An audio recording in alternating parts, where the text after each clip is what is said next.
Welcome to the federal Andhra Pradesh.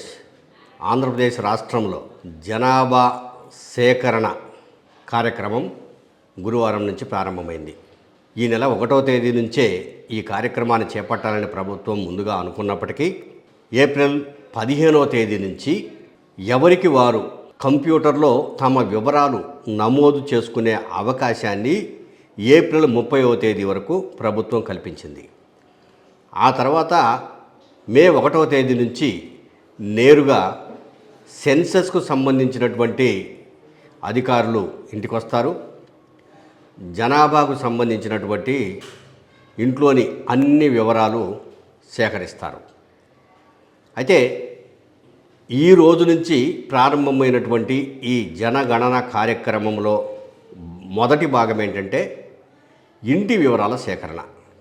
ఇంటికి సంబంధించినటువంటి వివరాలు అంటే ఒక ఇంటికి సంబంధించి అది అద్దె ఇల్లా, సొంత ఇల్లా, ఇటుకలతో కట్టిందా, సిమెంట్ బిళ్ళలతో కట్టిందా, లేదా ప్లాస్టింగ్ చేశారా, లేదు ఊరికే ఇటుకలతో కట్టి వదిలేశారా, సీలింగ్ చేసి ఉన్నారా, ఫ్యాన్లు ఉన్నాయా, కరెంటు ఉందా, ఇంటర్నెట్ సౌకర్యం ఉందా, ఎలా తయారు చేశారు, ఈ రకరకాల 33 ప్రశ్నలతో కూడినటువంటి ఒక ప్రశ్న పత్రాన్ని ఈ సెన్సస్కు సంబంధించినటువంటి వెబ్సైట్లో ప్రభుత్వం ప్రవేశపెట్టింది.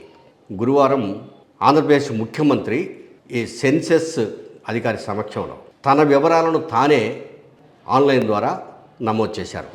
అంటే ఖచ్చితంగా నమోదు చేయాలన్నా, చేయకపోతే ఏమైనా సమస్యలు వస్తాయా అని అంటే ఖచ్చితంగా నమోదు చేయాల్సినటువంటి అవసరం లేదు. ఎవరికి వారు తమ వివరాలు ఆన్లైన్లో నమోదు చేసుకుంటే ఎటువంటి తప్పులు లేకుండా అధికారులు వచ్చినప్పుడు ఒకదానికి బదులు ఇంకోటి చెప్పకుండా ఉండేందుకు ఉపయోగపడుతుంది. ఇందులో ఇంకోటి కూడా ఉంది. అధికారులు వచ్చినప్పుడు ఆధారు నంబరు, ఆధార్కు సంబంధించినటువంటి వివరాలు చెప్పాల్సిన అవసరం లేదు. ఇది కేవలము సెన్సస్కు సంబంధించినటువంటి అంశం. ఎప్పుడో జరిగిపోవాల్సినటువంటి 2021లో జరగాల్సినటువంటి ఈ సెన్సస్ వ్యవహారము 26 వరకు వాయిదా పడటానికి కారణం 2019లో ఓ పాండమిక్ రావడం, ఆ తర్వాత సెన్సస్ జరగకపోవడం, ఇప్పుడు ఆ సెన్సస్ అంటే జనాభా వివరాలు సేకరించాల్సినటువంటి పరిస్థితి రావడంతో ప్రభుత్వం ముందుగానే మేల్కొంది. అందుకని ప్రజెంటు ఏ ఖర్చు చేయాలన్నా, ఏ పథకాలు రావాలన్నా, ఏ జనాభా ఎంత ఉందంటే వర్గాల వారీగా కూడా జనాభా ఎంత ఉందో తెలుసుకోవాల్సినటువంటి అవసరం ఏర్పడింది. అందుకని అంటే కేంద్ర ప్రభుత్వం ముందుగానే ఈ సెన్సస్ విభాగాన్ని రెడీ చేసింది. అందులో భాగంగా రాష్ట్ర సెన్సస్ అధికారి కూడా నివాస్ తాను కూడా ఇప్పటికే 1-2 సార్లు ప్రకటన చేశాడు. ఈ రోజు నుంచి ఆన్లైన్లో కేవలము ఇంటి వివరాలు మాత్రమే నమోదు చేసే కార్యక్రమం మొదలైంది. ఈ 15 రోజుల వరకు నమోదు చేసుకోవచ్చు. ఒకవేళ నమోదు చేయకపోయినా కూడాను ఆ తర్వాత అధికారులు వచ్చేసేసి వివరాలు అడిగి నమోదు చేస్తారు.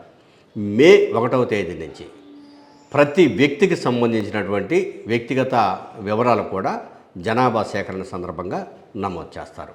అయితే ఈ నమోదు చేసే కార్యక్రమం కొనసాగుతూ ఉంటుంది.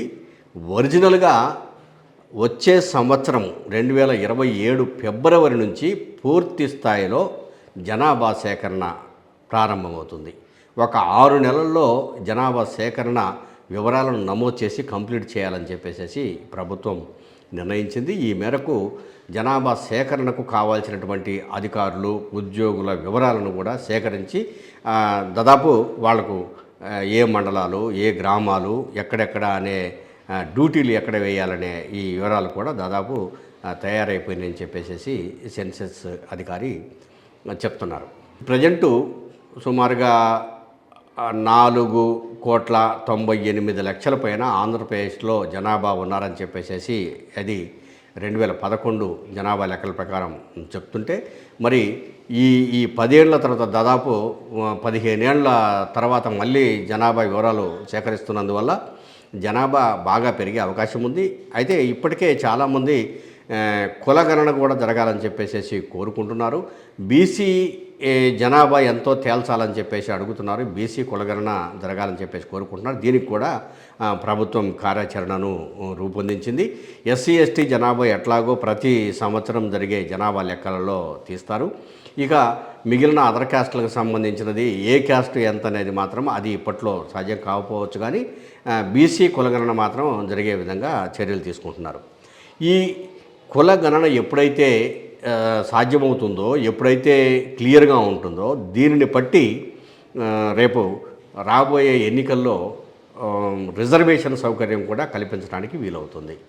ప్లస్ చట్టసభల్లో మహిళలకు 33% రిజర్వేషన్ అంటున్నారు. మళ్ళీ వాళ్ళల్లో మరి మహిళలు అంటే ఇప్పటికే దివ్యాంగులు ఇట్లాంటి వాళ్ళకు కొంత రిజర్వేషన్ ఇవ్వాలనే ఆలోచనలు కూడా ఉన్నాయి. ఏమవుతుందో చూడాలి. ఇవాళ రేపు ఎల్లుండి 3 రోజుల పాటు పార్లమెంటు ఉభయ సభల్లోనూ అంటే ప్రత్యేక సమావేశాలు జరుగుతున్నాయి. ఈ సమావేశాలలో ఈ మహిళా బిల్లుకు సంబంధించి కానీ సెన్సెస్కు సంబంధించి కానీ ప్రత్యేకంగా చర్చ జరుగుతుంది. సెన్సెస్ వివరాలతో పాటు డీలిమిటేషన్ కూడా ప్రత్యేకమైనటువంటి చర్చ జరుగుతుంది ఈ 3 రోజుల పాటు. పార్లమెంట్లో ప్రధానంగా డీలిమిటేషను అట్లాగనే మహిళా బిల్లు ఈ రెండింటి మీదనే చర్చ జరుగుతుంది. అయితే డీలిమిటేషన్కు పోయే ముందు జనాభా ఎప్పుడైతే సేకరణ పూర్తవుతుందో జనాభాను పట్టే డీలిమిటేషన్ వ్యవహారాలన్నీ ముందుకు సాగే అవకాశం ఉంటుంది. అంటే ఒక నియోజకవర్గంలో ఎంతమంది ఓటర్లు ఉన్నారో తేలాలి, అట్లాగనే జనం ఎంతమంది ఉన్నారో కూడా తేలాలి. ఈ వివరాలు పూర్తి స్థాయిలో ప్రభుత్వం దగ్గర ఉన్నప్పుడు ఆ నియోజకవర్గాన్ని కొంచెం హెచ్చుతగ్గులతో అంటే జనాభా కానీ ఓటర్లు కానీ ఇంతమంది ఉంటే సరిపోతారని ఒక అంచనా వేసుకొని నియోజకవర్గాన్ని విభజించడానికి వీలవుతుంది. ఇవన్నీ కూడాను రానున్న జూన్ జూలై నాటికి అంటే వచ్చే ఏడాది జూన్ జూలై నాటికి మొత్తం ఈ సెన్సెస్ సేకరణ అనేది పూర్తవుతుంది. ప్రస్తుతం చాలామంది నగరాలలో కేవలము అద్దె ఇళ్లలోనే ఉంటున్నారు. ఆ వివరాలను కూడా చెప్పాలి ఇంటికి వచ్చినప్పుడు, లేదా ఇప్పటికిప్పుడే మనం నమోదు చేసుకుంటున్నప్పుడు కూడా పలానా ఇంట్లో ఉంటున్నామని చెప్పాలి. ఈ ఇంటి వివరాల నమోదు పూర్తయిన తర్వాత కొత్త ఇంటి డిజిటల్ నంబర్లను ప్రభుత్వం ఏర్పాటు చేస్తుంది. దానికి సంబంధించిన స్లిప్పును కూడా గోడల మీద అంటిస్తుంది. ఆ గోడల మీద అంటించినటువంటి స్లిప్పులు ఎవరు తొలగించవద్దని చెప్పేసి సెన్సెస్ అధికారులు కోరుతున్నారు. లేదు ఇంటి ఓనరే వివరాలు నమోదు చేస్తే ఇంకా బాగుంటుంది. అద్దెకు ఉన్నవాళ్ళు కాకుండా వాళ్ళు అంటే ఎవరు ఎక్కడున్నా కూడాను ప్రజెంట్ ఉన్న ఆ ఇంట్లో వివరాలు చెప్తే సరిపోతుంది, ఆ వివరాలు ఇస్తే సరిపోతుంది. లేదు ఇక్కడ ఉంటూ ఎక్కడో వేరే ప్రాంతాలలో ఇంటి వివరాలు చెప్పాల్సినటువంటి అవసరం లేదు. అది నిదానంగా ఎప్పుడైనా అడ్రస్లు కావాలంటే మళ్ళీ ఎలక్షన్ లోపల కావాలంటే అడ్రస్ మార్చుకోవచ్చు. ఓటు హక్కును కూడా ఇక్కడి నుంచి ఇంకో చోటకి మార్చుకోవచ్చు. ప్రస్తుతానికి జనాభా వివరాల సేకరణ, ఇంటి వివరాల సేకరణ ప్రక్రియ ప్రారంభమైంది. అది ఈ రోజు నుంచే ప్రారంభమైంది. వచ్చే సంవత్సరము మే జూన్ నాటికి పూర్తి కావచ్చని అంచనా.